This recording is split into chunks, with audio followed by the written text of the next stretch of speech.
Welcome all, this is Nidhishri and you can start your IBPS AFO preparation with www.agriguru.in. And today's topic is Pradhan Mantri Matsya Sampada Yojana. As the logo itself tells, the Yojana is on the fisheries, that is prawns, fishes, etc. And under this slides, we are going to see the overview, centrally sponsored scheme, and implementing agencies, beneficiaries, major impact, including employment generation potential. First, we'll go with overview. This is designed to address the critical gaps in fish production and productivity, quality, technology, post-harvest infrastructure and management, modernization and strengthening of value chain, traceability, establishing a robust fishery management framework and fishers' welfare. Under this scheme, two separate components, namely Central Sector Scheme and Centrally Sponsored Scheme is available. This centrally sponsored scheme is further divided into two, namely beneficiary oriented and non-beneficiary oriented. These two subcomponents or activities are classified under the following three broad heads, namely enhancement of production and productivity, infrastructure and post-harvest management, fisheries management and regulatory framework. Fourth overview is that it is approved at a total estimated investment of rupees 20,050 crores comprising of rupees 9,407 crores by central and rupees 4,880 crores by the state and rupees 5,763 crores by the beneficiaries. This Yojana is implemented all over the country, that is in all states and union territories for the period of 5 years from the financial year 2020-21 to the financial year 2024-25. Centrally sponsored scheme for the non-beneficiary oriented subcomponents or activities, the entire project per unit cost will be shared between center and state as detailed below. Northeastern and Himalayan states, 90% is by central and 10% is by state, and in case of other states, 60% is of central share and 40% is of state share. In case of union territories, with legislature and without legislature, 100% share is by central. For non-beneficiary oriented subcomponents or activities, the government's financial assistance for both center and states or union territories governments together will be as follows. It is limited to 40% of the project per unit cost for general category and 60% for scheduled castes, scheduled tribes and women. The government financial assistance will in turn be shared between center and state or union territories in the following ratio. In case of northeastern and Himalayan states, 90% share will be given by central and 40% share will be given by the state. In case of other states, the central share will be 60% and the state share will be 40%.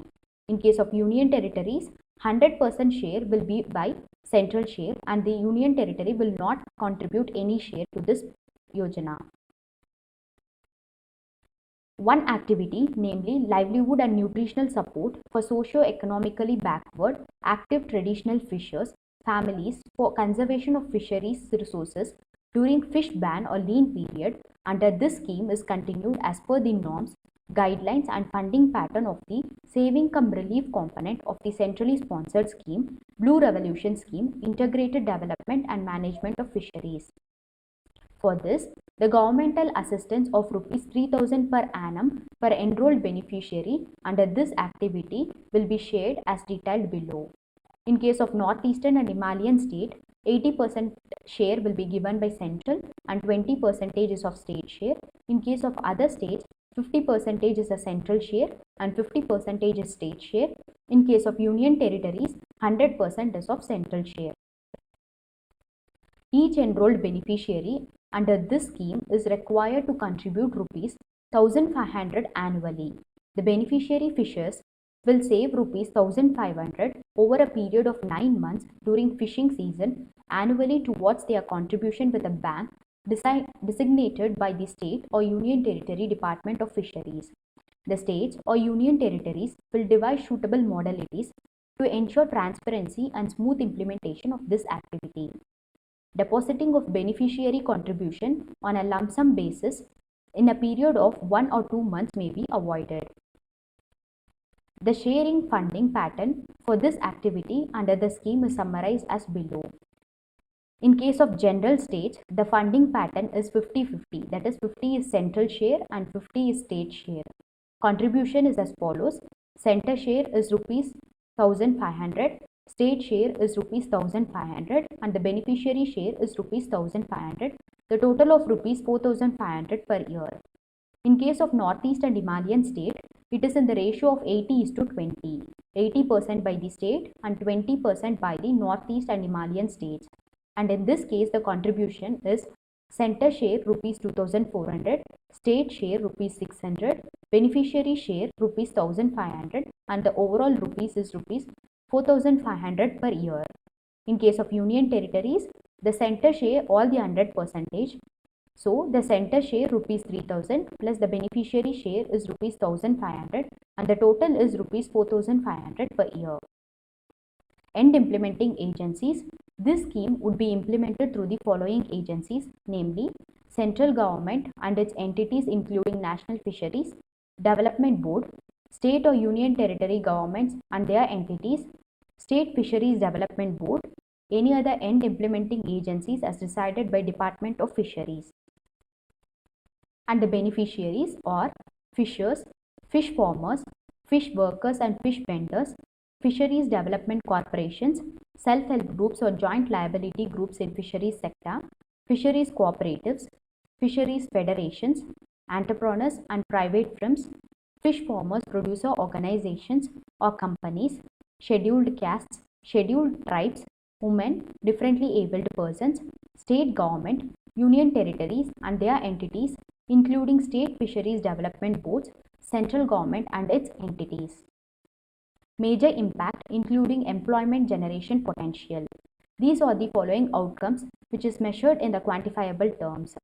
The fish production is likely to be enhanced from 13.75 million metric tons in the year 2018 to 19 to 22 million metric tons by 2024 to 25.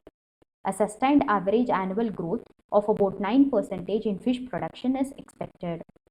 An increase in the contribution of gross value added of fishery sector to the agricultural gross value added from 7.28% in 2018 to 19 to about 9% by 2024 to 25. Double export earnings from the present rupees 46,589 crores in the year 2018 to 19 to about rupees 1 lakh crores by 2024 to 25. Enhancement of productivity in aquaculture from the present national average of 3 tonnes to about 5 tonnes per hectare. Reduction of post-harvest losses from the reported 20 to 25% to about 10%. Doubling of incomes of fishers and fish farmers. Generation of about 15 lakhs direct gainful employment opportunities and thrice the number, that is from 15 lakhs thrice the number indirect employment generations along with the supply and value chain. Enhancement of the domestic fish consumption from about 5 kg to about 12 kg per capita. Encouragement of private investment and facilitation of growth of entrepreneurship in the fisheries sector. Thank you. You can join your IBPS AFO preparation with www.agriguru.in.